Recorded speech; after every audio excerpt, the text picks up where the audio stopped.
তো বেরিয়ে পড়লাম ছেলেকে নিয়ে বনহুগলি বরানগর। তোমার তো কালকে আপডেট দিয়েছি যে ছেলেকে নিয়ে যাচ্ছি। তো এই যে তোমাদের সোনা পাপা আর সেটা নতুন গেঞ্জি ভাঙলো, তাই না? নতুন গেঞ্জি পরে এসছে আমার সোনা পাপা। আর আমি তো যেটাই পরতে যাই সেটাই দেখি ঢিলা হয়ে গেছে, এটাও ঢিলা অনেক।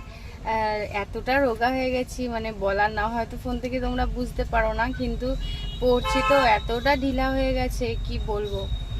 মানে আবার হাসছে দেখা।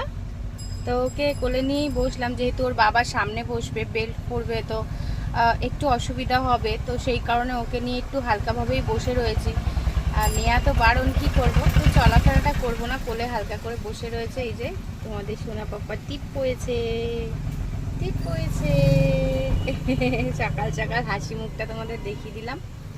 তো চলো, আর কি করব, হাসতে হাসতেই যেতে হবে, আমাদের যুদ্ধটা হাসতে হাসতেই লড়তে হবে, তাই না? শুধু তোমাদের সাপোর্টের জন্য, তোমরা এতটা ভালোবাসা দাও। আর সত্যি বলতে এগুলো নিয়ে আমি কিছু কথা বলবো, এই মন্দিরে শুধু গেলেই তো হয় না, তাই না, ডাক্তার কাছেও যেতে হয়। তো ভগবান তো রাস্তা দেখায়, শুধু এই মন্দির যাও ওই মন্দির যাও এই বললে তো হবে না। তো সেগুলো নিয়ে একটা ভিডিও আমি আনবো। তো শুধু এইটুকুনি বলতে চাই যে এসব বাচ্চাদের ফেলে রাখলে হবে না, একটু খাটতে হবে তাদের জন্য।